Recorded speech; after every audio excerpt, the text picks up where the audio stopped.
Hi there, friends, and welcome. Going to paint for you. Haven't painted in a few weeks. It's not true I have painted, I just haven't painted on here. This is a Centurion 8x10 panel that I did not tone. If you watch me normally, you know I do.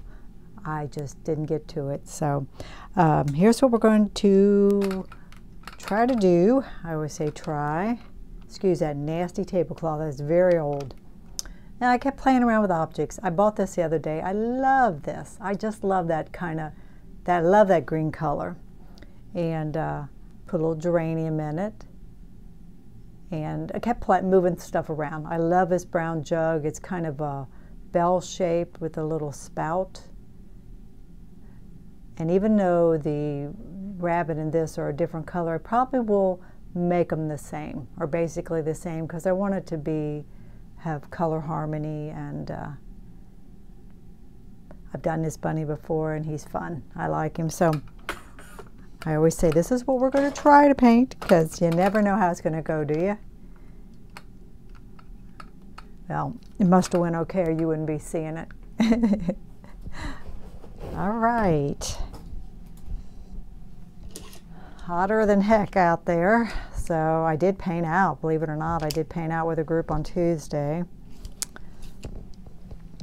It was about 90 that day, but we did pretty good. We lasted from about 9:30 till 2. I said, we are tough women. All right, so we're mixing up a dark transparent red oxide, ultramarine blue, and that's what we'll sketch with. I'm going to use this from EZL to look through to set up our, it's perfect for this format, 8x10, 11x14, 5x7, perfect for that. I have used it actually like in a rectangle canvas, and I put a piece of tape across there to just, so I didn't get so distracted when I sketched. All right, you're in my way. That's the disadvantage of doing this. I want you to see, so I've got you here, but I'm trying to see if there's any better way I could get you out of my way. Get you a little closer, maybe. All right, here we go. So I'm making marks to where things land on my canvas.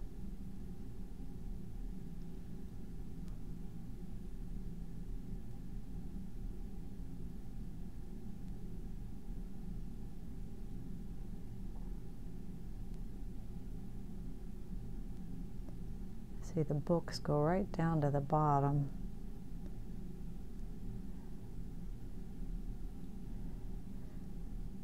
It's a good challenge painting from life. You know, every time you look back and forth, things move on you. So, but I like it. You knew that, didn't you? I might move that flower a little bit. As I'm looking over, it's kind of, I think I'd like it to,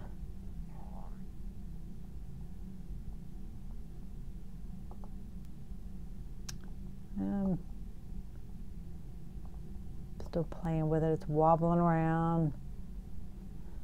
We'll try it there. All right. So what's everybody been painting? Are you painting, or are you avoiding painting, or where are you at?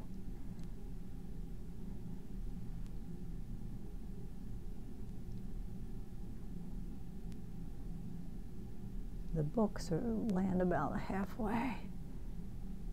And a lot of this is remembering, you know, what the heck do these marks mean too, right? Once you start sketching. So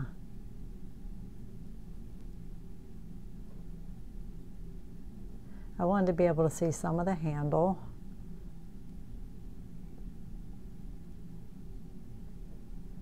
And we'll look at this hole, this negative space, to help me get that shape of that handle.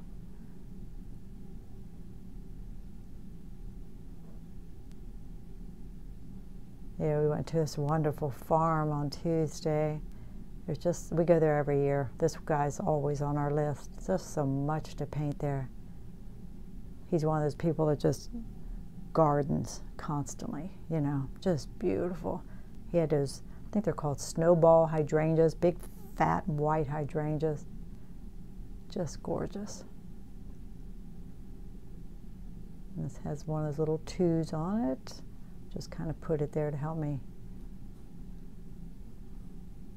get my dimensions. And then we'll look at the negative shape kind of to sketch our bunny.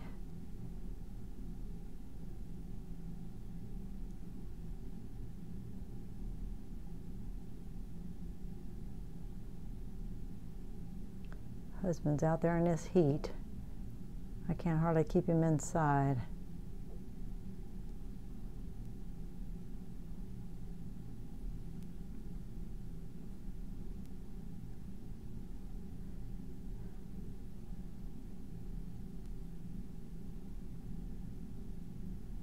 And I got the bunny overlapping.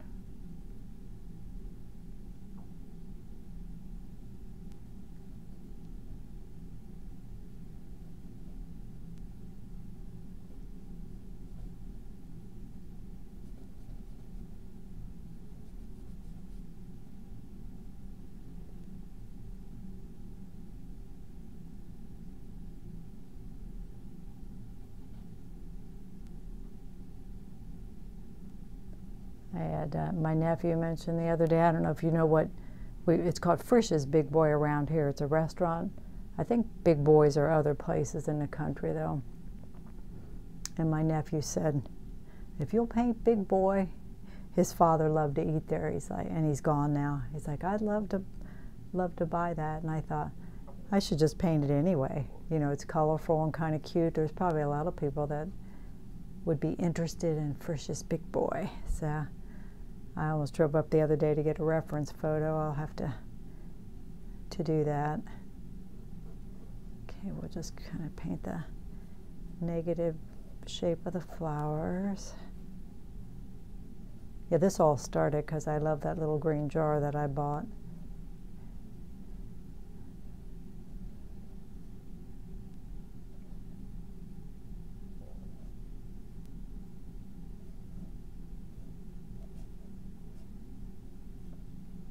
And I don't have it.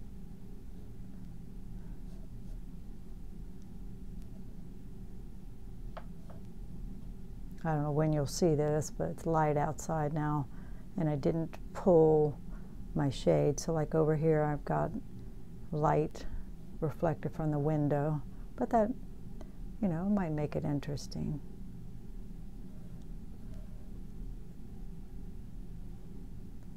And from the bottom of this, it's back about that far, the base of that crock.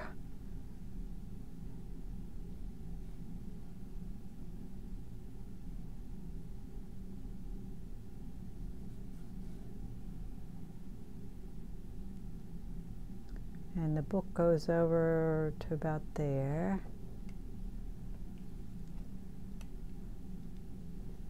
And back here to about there.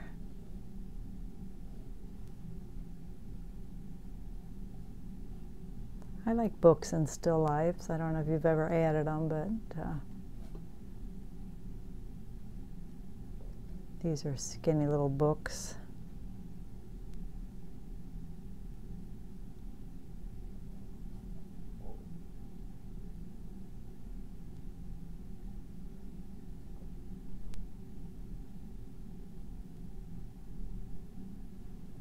This book's kind of burgundy and this one's a green. We'll decide. Okay, that runs under, runs about to there.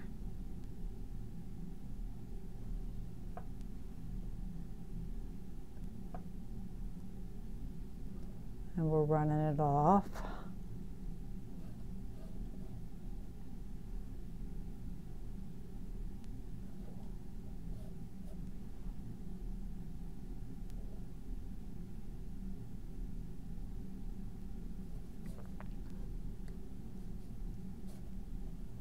Kind of looking at where the, I may go ahead and get some values in, like on before we start. Definitely my darkest darks.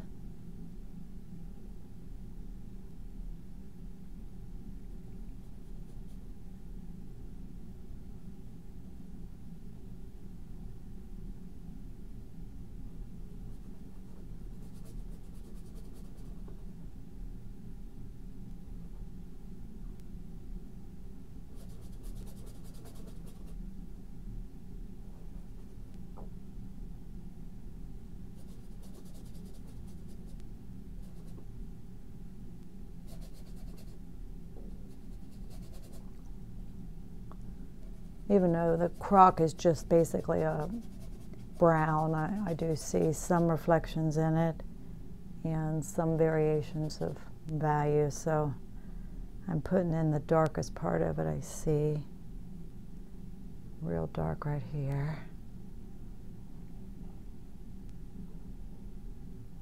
Oh, and I can see the reflection of the green bottle. So I like reflected color, so we'll be playing with some of that.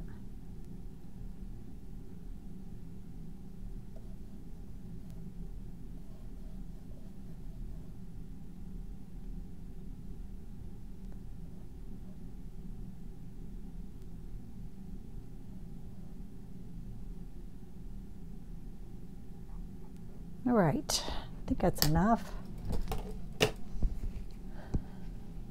If you've never joined me before, we're working in water mixable oils. They're just oils. They work like oils, they dry like oils, but they are water cleanup. And that's nice. So I'm not, trying to keep work so things are less toxic. So that's why I don't use solvent. But there's other ways to work in traditional oils. You can use walnut oil and stuff. I do know that. However, I don't thin with the water. I stay out of the water except for cleanup. Because if you go putting water in these, it evaporates out quick, and sometimes they'll feel sticky to you. So, all right. I have a fairly small brush that we sketched with. I like that little brush for some reason. It's soft, but I think we're going to go a little bigger. We'll go back and forth, but going to use a stiffer, more of a bristle brush and a bigger brush. All right, let's mix up some colors.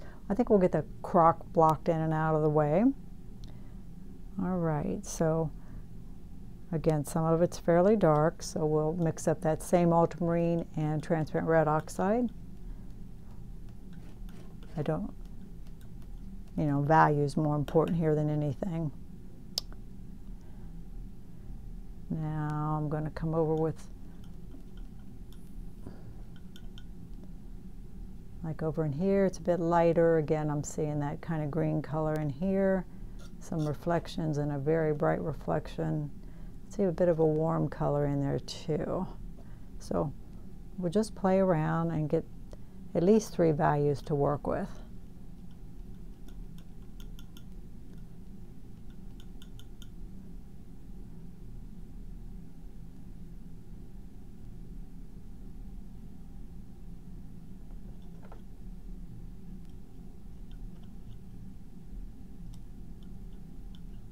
And the green that's in there is a lot darker than the actual green of the vase. All right, we'll just have fun with it. We'll get a little bit of solvent. I have some solvent-free liquid here. Just tip my brush in it and tip it into the paint. Now, even though I put the darks on here, we're going after them again. And I'd like it to be painterly.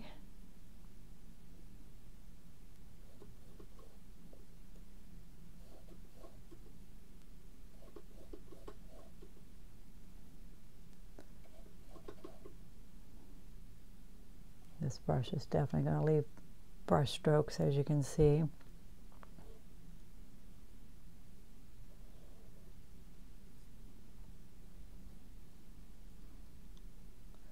When you mix 3 values, you can, I've said this over and over, but intermix those 3 values too,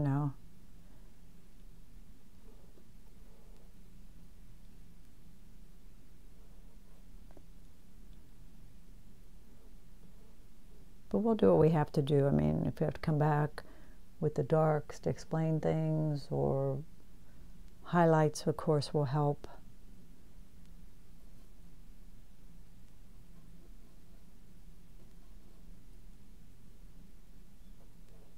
I caught a preview yesterday, and I'm sorry I don't remember her name. Eric Rhodes is promoting her DVD right now, and they say her workshops take years to get into. I don't know. Anyway, a lot of what she talks about in the preview is doing your work here. Getting everything your design and everything right before you lay color, which is something I have worked harder at to do the last few years. So when you get to the color, you're laying color. That is what you're doing.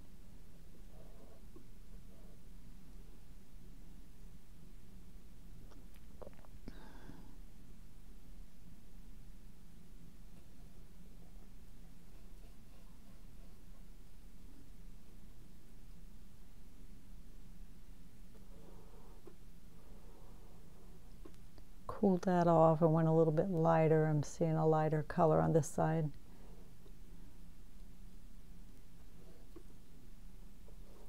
It's the cutest old crock. Like I said, it's kind of bell-shaped.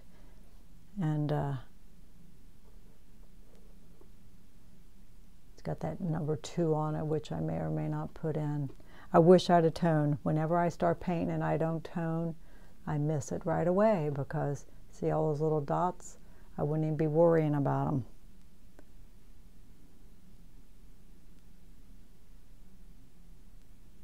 It's worth the time to tone, it really is. And it can be fun. It just can, you know, give you color harmony, set the whole mood for your painting.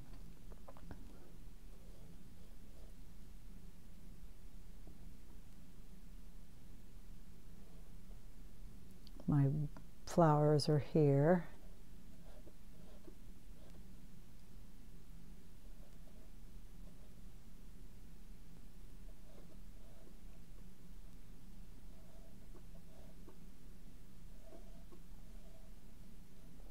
I've been working a lot with that little soft brush lately. I don't know why. It just, sometimes, you know, it's just the feel of the thing. It feels good. Okay, now that I blocked that in, I'm going to scrape that out, because that really is where that green reflection should be. I love this little scraping tool. I really didn't mean to go all the way around like that.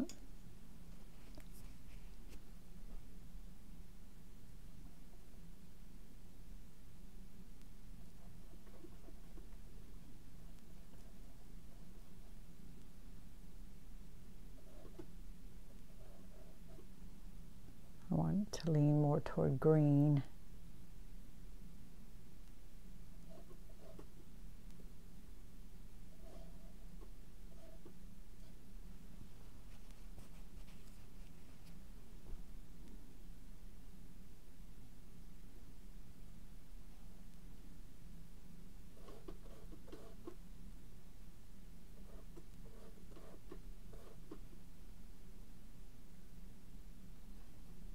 And you could block in the whole thing, I think, you know, in one mid-tone value and come back with your darks and lights.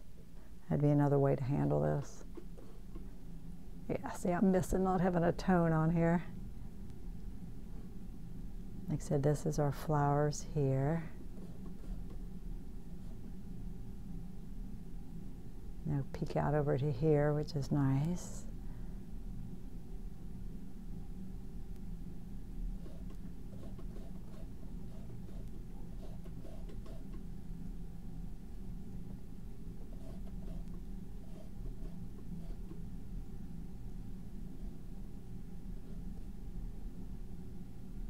Now actually down on the bottom,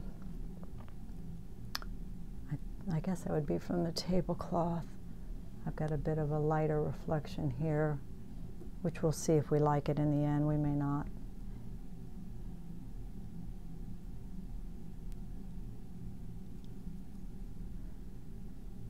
I see some cooler reflections in the middle. And of course we've got our random highlights here and there too we'll be putting in. So let's just leave that for now.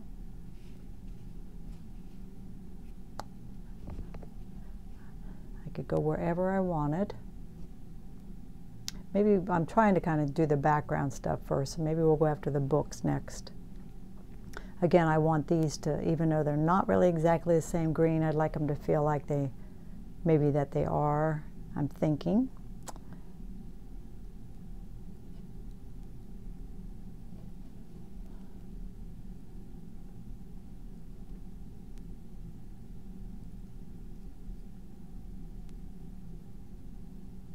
I'm making just a green, but I'm going to kill it with a little red because I don't want it to, I want to gray it a little bit. Now you go to the complement to do that.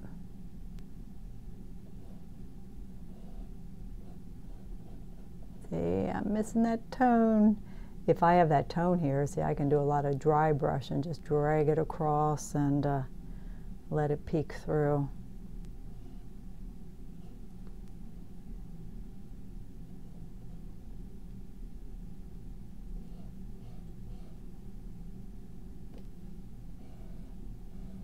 The top of the book reads darker to me, and then that side is lighter.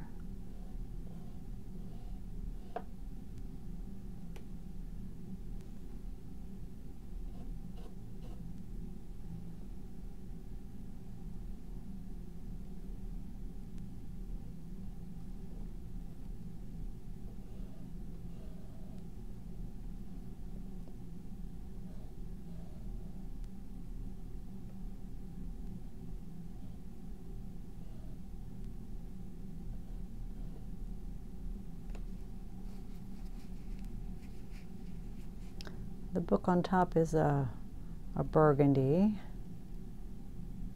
so I'll mix some crimson into some of this darker color I've got here.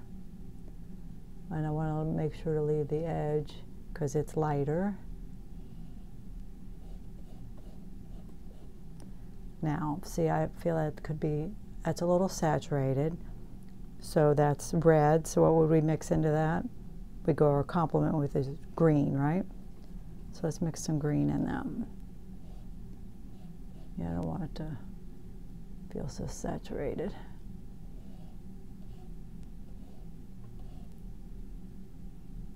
And look at the shape of Mr. Bunny here while we go around.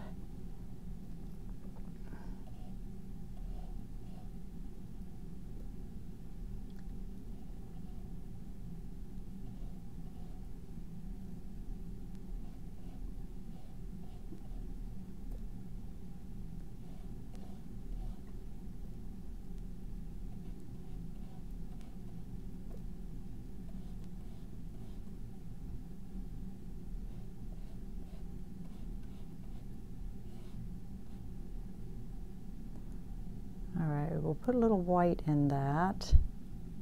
Hopefully that'll work, and we'll... It's a big brush for this, I can tell you that.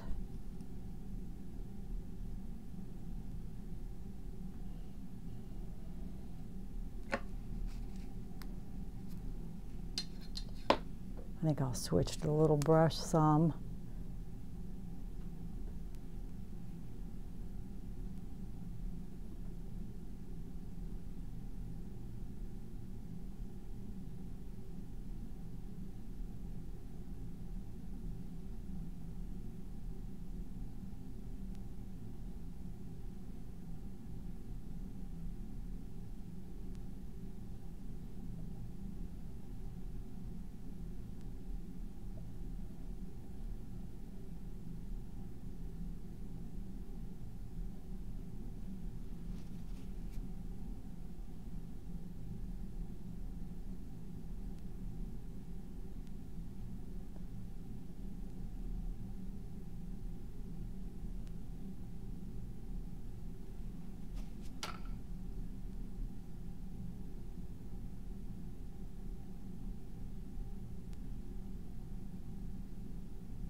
You know, and you could decide, you know, if you want detail in the book or you don't.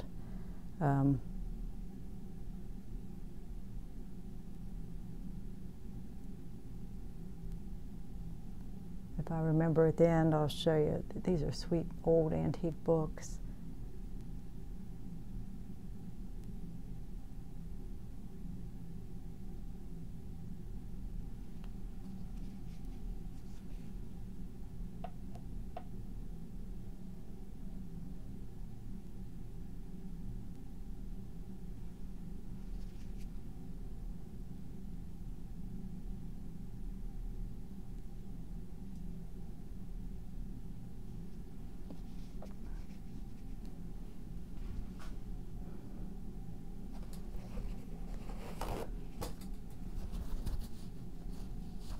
All right, so let's move on.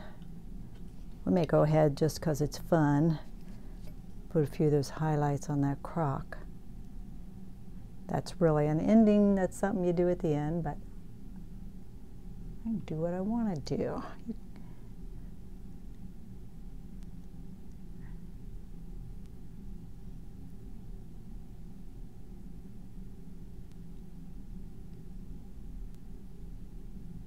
And this may feel like too much. Those are the ones I'm seeing. We'll decide. There's a bright one right there. Oh, why do I see two? Oh, I know why, because we got a ceiling light. This is the really bright one down here. Probably almost could get by without that ceiling light today.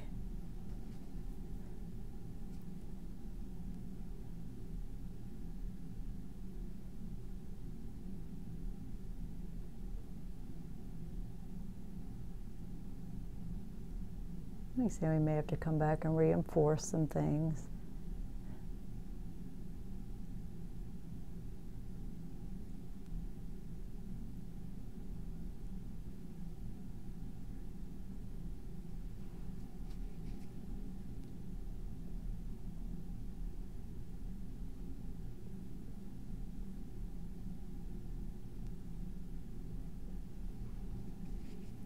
All right, let's move on. I think we'll block in our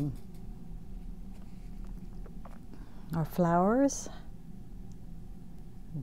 They're pink, and I think we'll just take some crimson and some white.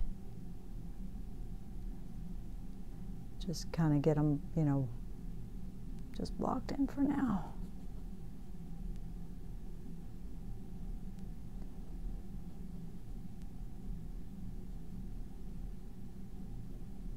Looking at the whole negative shape of them.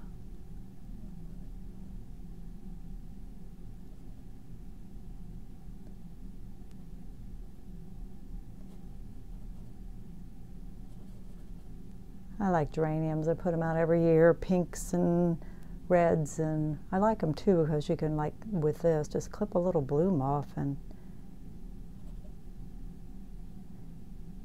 some little tiny ones too.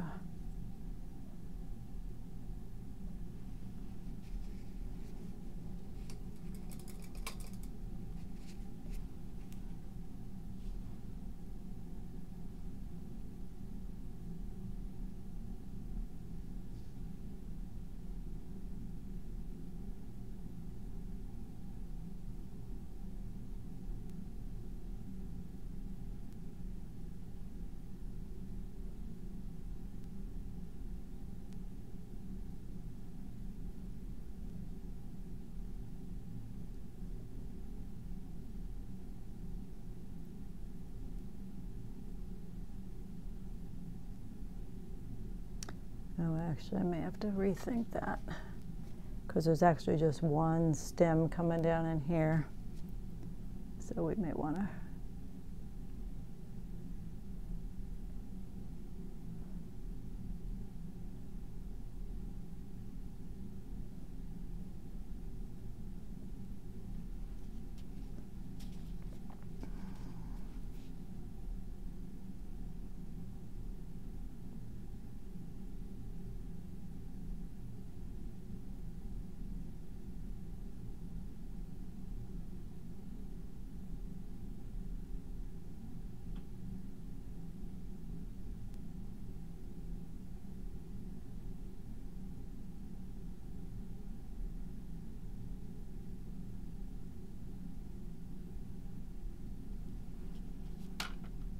oops.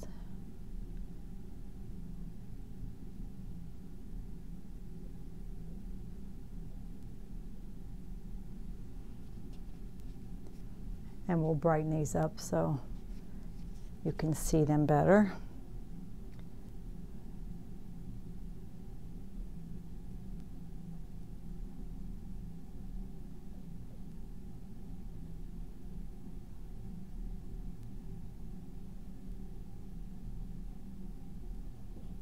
I may have to bring that down some.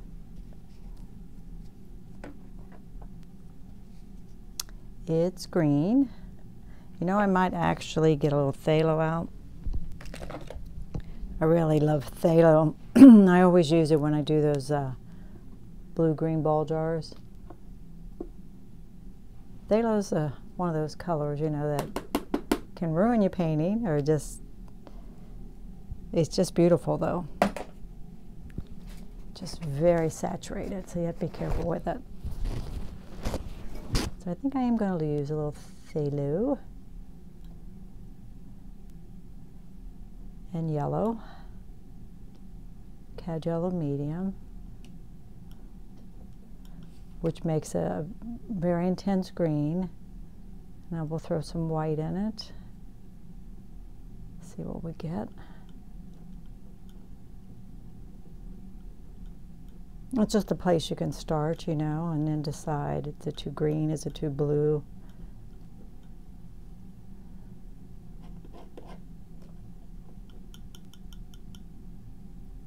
All right, into that I'm going to put a little ultramarine, because like this area is darker, and it has some highlights too, which is nice.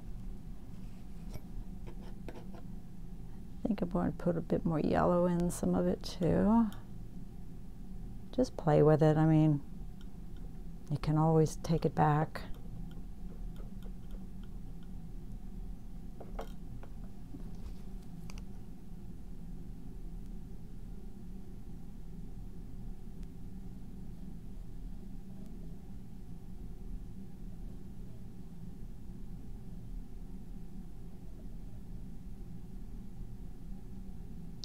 Let me look at the shape of this. This kind of has a neck that goes down like that. And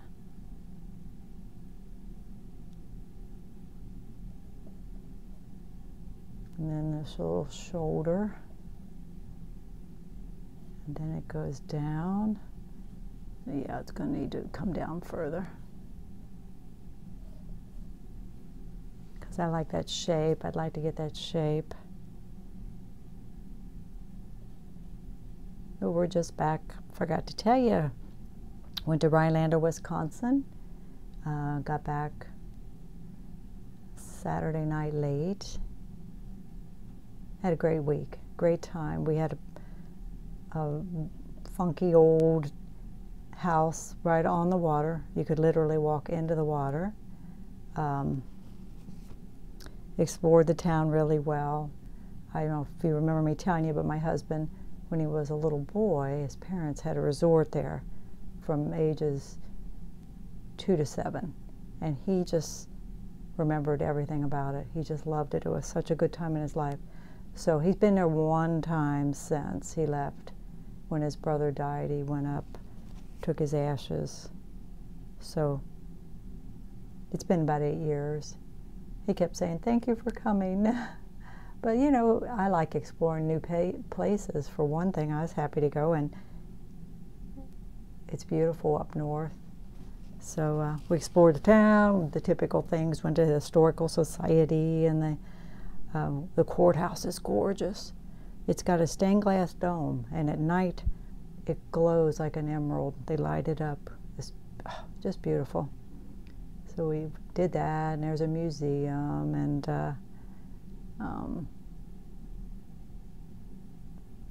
fed ourselves a lot. We like cooking for ourselves, so we ate really well, and went over to the resort that they owned. Only one cabin is gone, and they recently tore it down to build a house. All the other cabins are there, all privately owned. So we were walking around, and he had, you know, he brought the pamphlets and the stuff from the resort when they had it, and I yelled up at this lady that was outside, because only a couple of these homes are lived in full-time. We met the coolest lady. I mean, she was excited to meet us, and we spent about 45 minutes with her, and got up right up on the cabins and walked around and showed her pictures. And she told us what she had heard about the resort. After it sold, my husband's family sold it, it continued to be a resort for, I think, until the 60s, and they broke it up. So she remembered the things she had heard, which weren't all, you know, was different, of course. You know, different people owned it. But we had a great time. I have her email address. I'm going to take some pictures and send her. She was interested in pictures of the cabins so she could share them with the people that own them. But she said the cabins tend to pass down in the family. So it's not like there's a big turnover. It's been the same people for years and years have owned them. And the little house that my husband lived in is still there. Just the cutest place. So I got some great photos of it too. But they're all right there on Lake Julia, and we were actually, the place that we stayed in was just around the bend from the whole resort. So Mike could get on the water. We had a little boat and a kayak, and he could go out in front of the resort. So he did that a few times. So it was like perfect, perfect. Trying to get this shape. You know, we get the background in, we'll cut into it, and let me make this a little softer.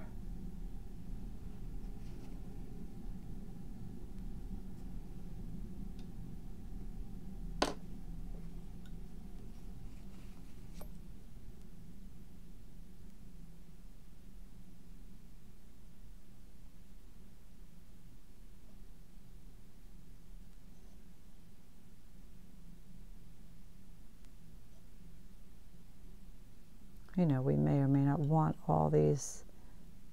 Like I said, that one over here is cooler and it's from the window. We may or may not want that.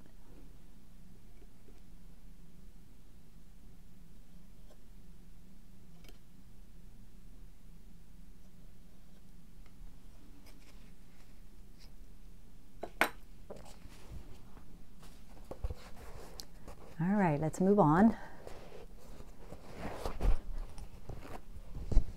And again, the bunny is a different color. It's not really this green, but I want it to be. So he's got some, he's supposed to be kind of weathered, so he's got some brown on him too. We'll go ahead and put that in where I see it.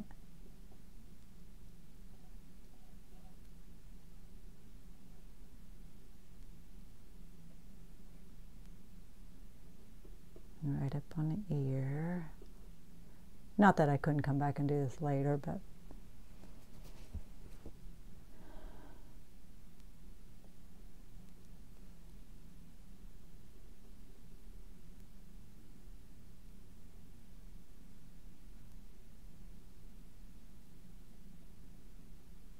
looking for the darkest part of him, like I always do.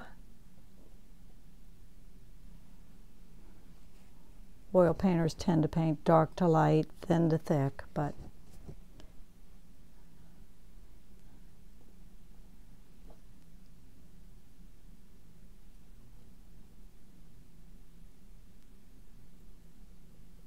and I'm back into the phthalo, so he may end up a different color, you know, but I can always come over here, see, and make this more of the color that he is, so.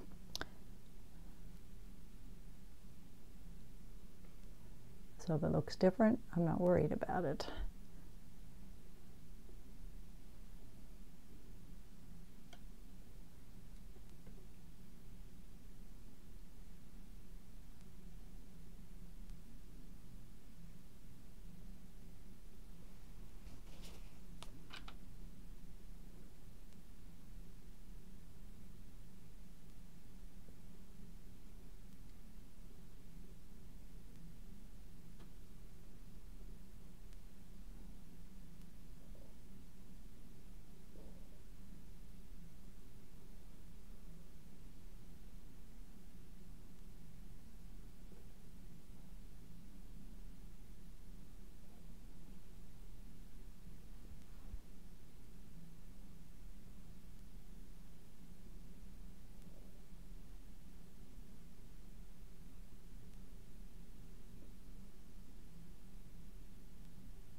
I know, of course, I paint with so many different people, and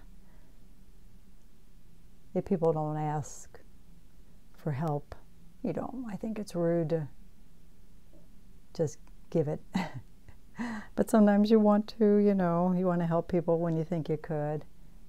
There's a gal I know that paints out of her head all the time, and if I could make one suggestion to her, it would be that, you know, stop painting out of her head. Unless you've got a whole lot of experience, in most cases, it looks like you're painting out of your head. You know, paint with a reference at least. But again, we're all not, we are definitely not all trying to do the same thing. The art world is crazy. So subjective.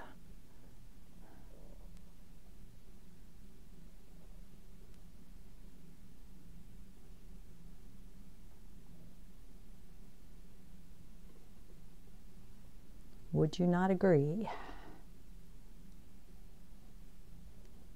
It's hard when you're, you know, your goal is to be a representational painter like me. That's my goal.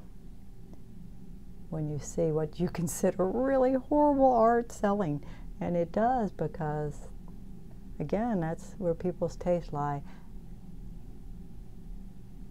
And I'm not saying anything that's not representational is not good, because I've seen some gorgeous abstracts that I do appreciate. You know, when they're good color mixes, and you can tell they spent time mixing color, and there's good color harmony. And I mean, I'm not saying that everything that's representational is not good. Not saying that at all. But some of them, you can tell that most of the colors came right out of the tube. You know, sometimes they're just squirting tube colors on the canvas, and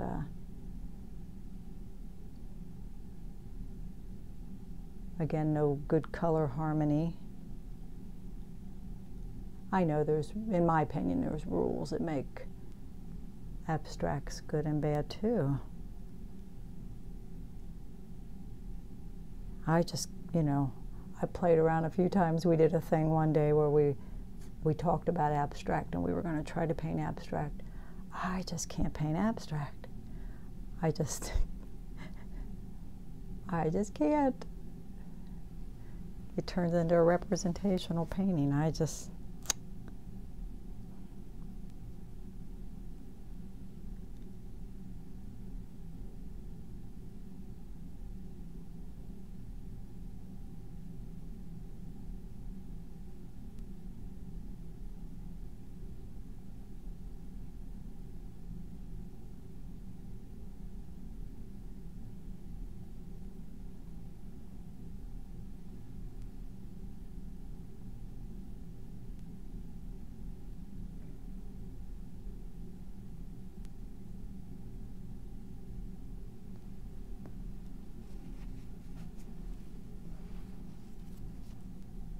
trying to see this color's bluer than this, so I pulled some of it over there.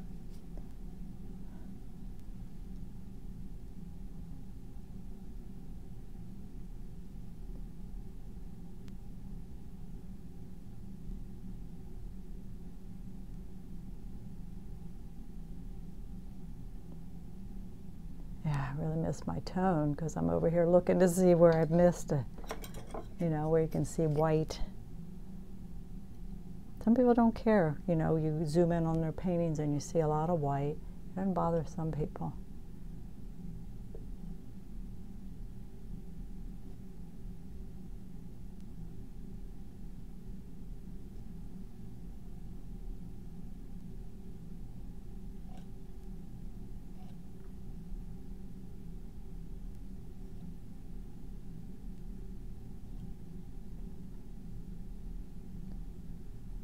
Most of the ones I see. You know, you may not want them all.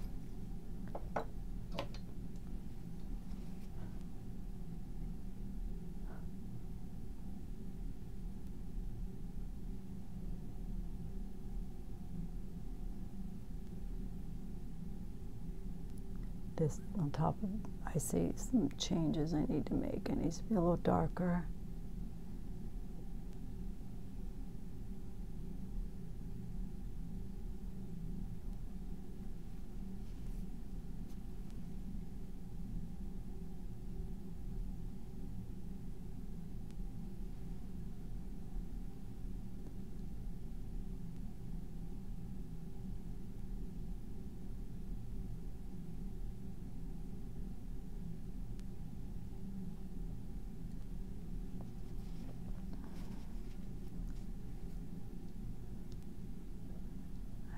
That's a little hard still. So let's mix up something for the background.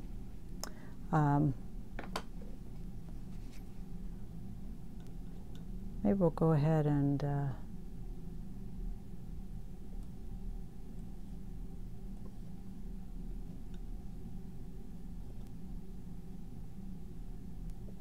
put in some of these.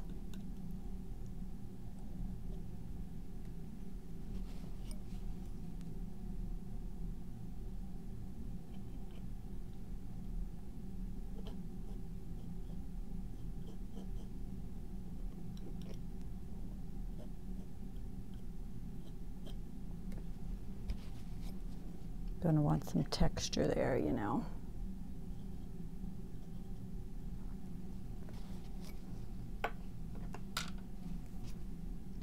All right, let me look at these two.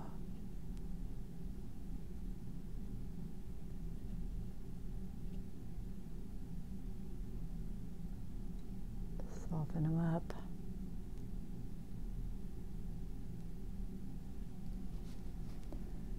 And you know, in the end, will I like those? I'm not sure. So.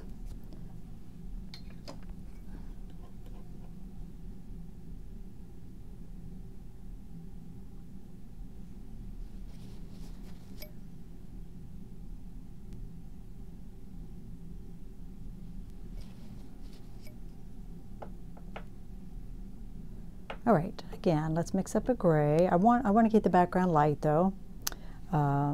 But we're going to just work with all three primaries, blue, yellow, red. And I can go, you know, any blue, any yellow, any red. And you know, when you're doing this kind of thing, you can use up some of the colors on your palette and make a mud, you know. Mix that up and add your white and then decide, which is what I've done. And it looks too pink. So put some more yellow in it, put some more blue in it. I may have to get some more white out here. And I'm not concerned about over mixing it, you know. I'm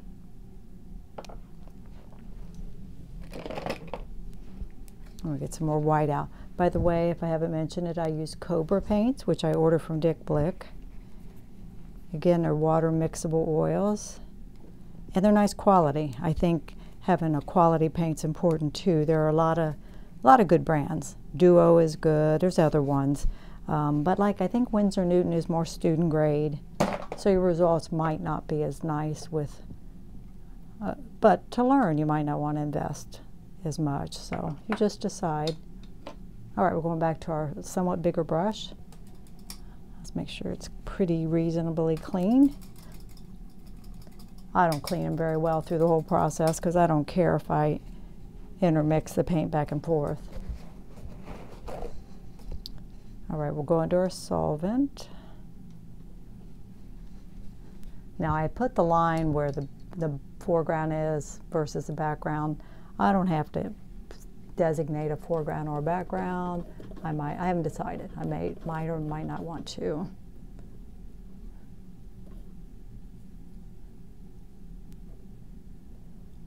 Big brush.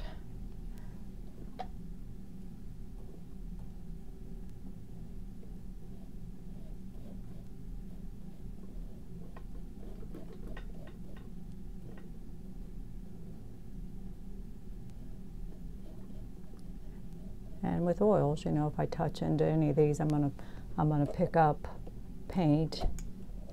Do I care? Probably not. Working on my plein air easel today.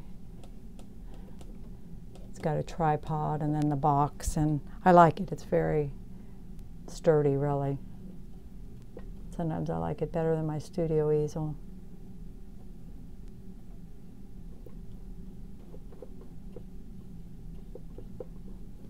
Working with this bristle, so we're getting a lot of paint. Well, why not, right?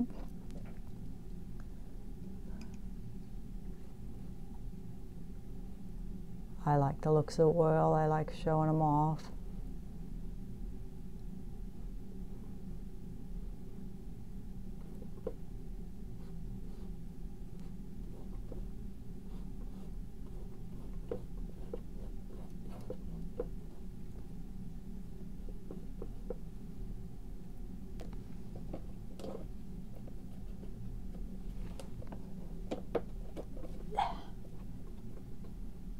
Our show at Sinclair College here in Mason is still up till the end of July if you live anywhere around here.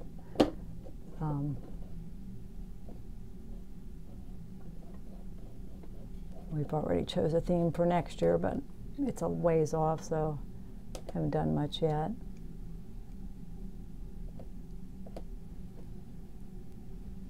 Hard to get excited too early, right? Now, I'm going to switch to this little brush just for a minute.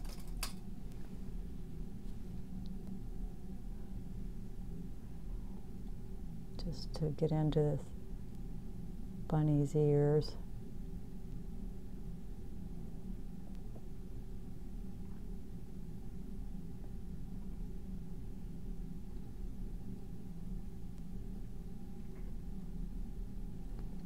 And in the end, I may have to come back and explain them again anyway, but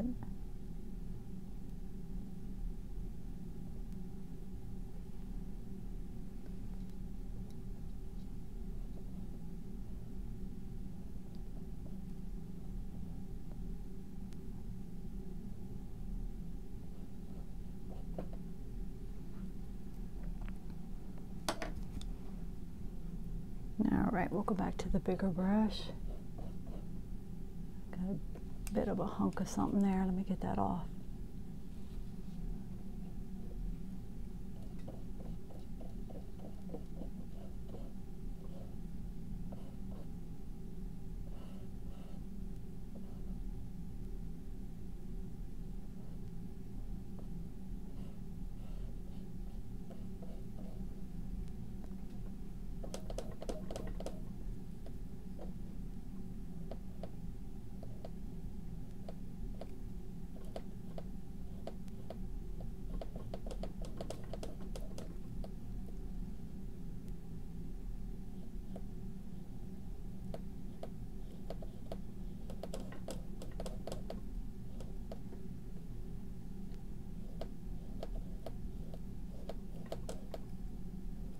If you're trying to get something symmetrical and you're concerned, you're struggling to get, both sides the same, turn your painting upside down. That can really help you. Now, one thing I didn't even consider is shadows, which I usually put in first, so we may come back and take care of that.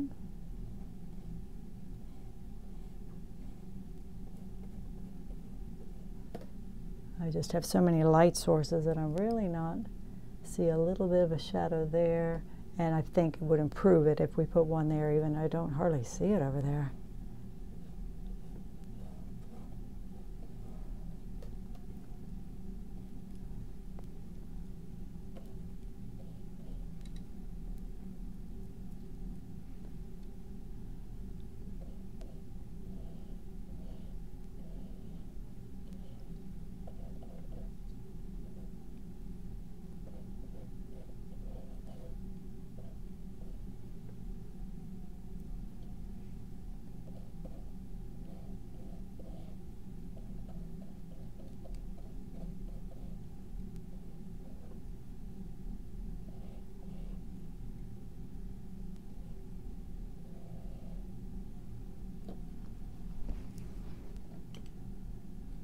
Crowded down here.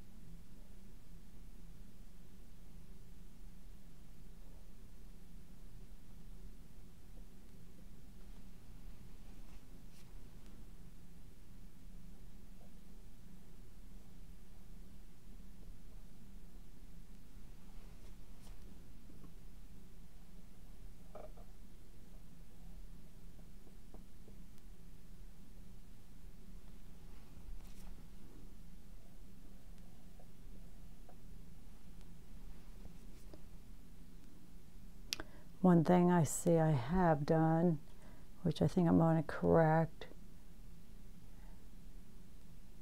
is I've lined the edge of that crock right up, I call that a tangent, with the edge of this guy. So I pulled it in a little bit, so the lip of this comes out beyond. Something to watch for. If I had it critiqued by someone, they probably would catch that for me.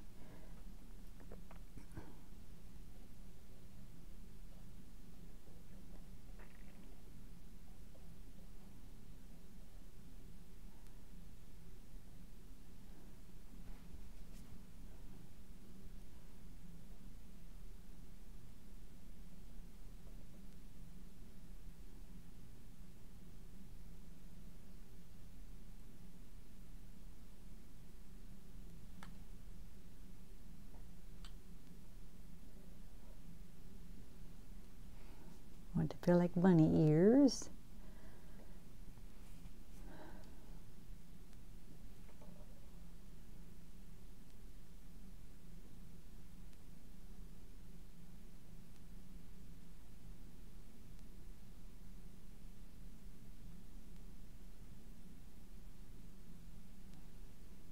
Looking around to see if I can improve it.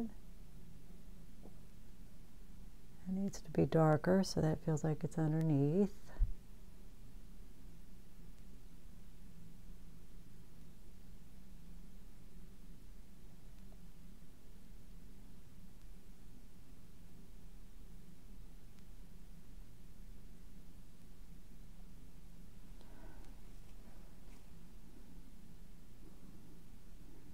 I'll tell you something. I see a few changes.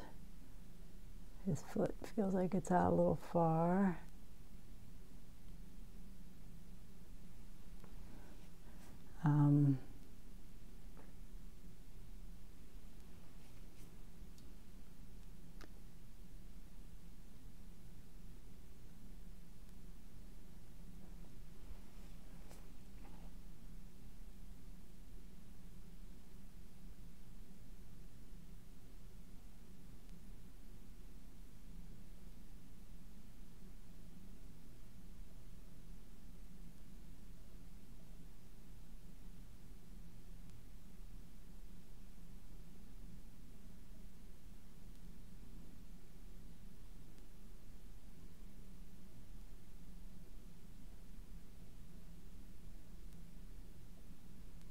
A little reflected color.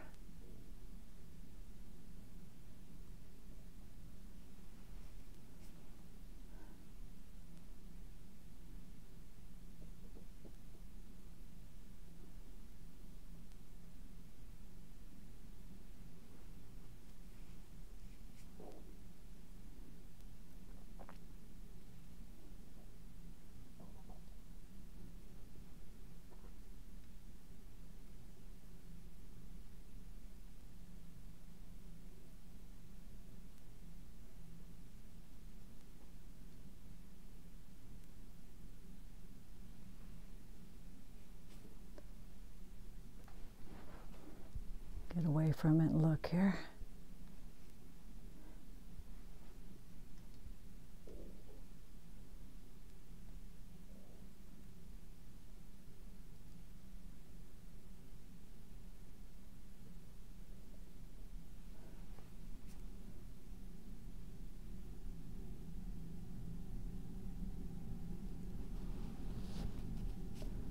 All right, that edge is a little hard.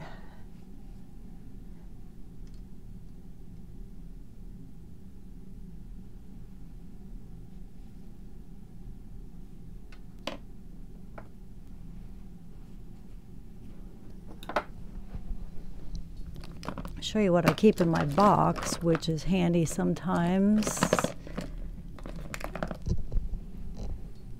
This little pointed stick, just a wood stick.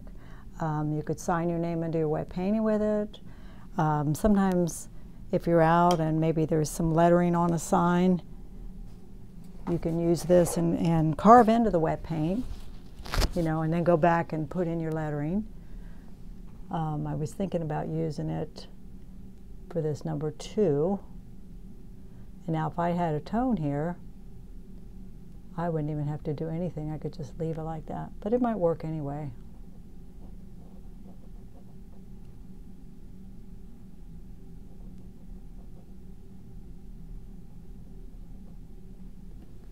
Yeah, I think we'll just leave it. It's not like it's white, you know, like stark white. But yeah, the little, like I said, if I had a tone under here right now, you know, you could cut in here, and you see me do that with the rubber knife. I cut in sometimes and expose the orange tone all around. All right, is it perfect? No, but not bad.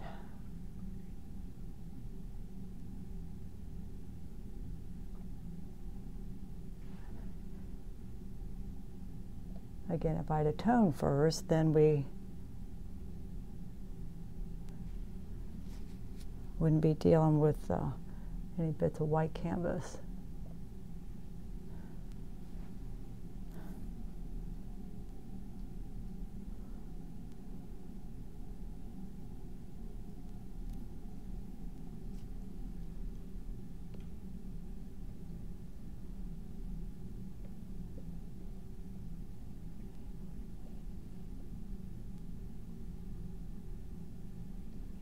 There's really no highlights on the books because they're such a matte surface.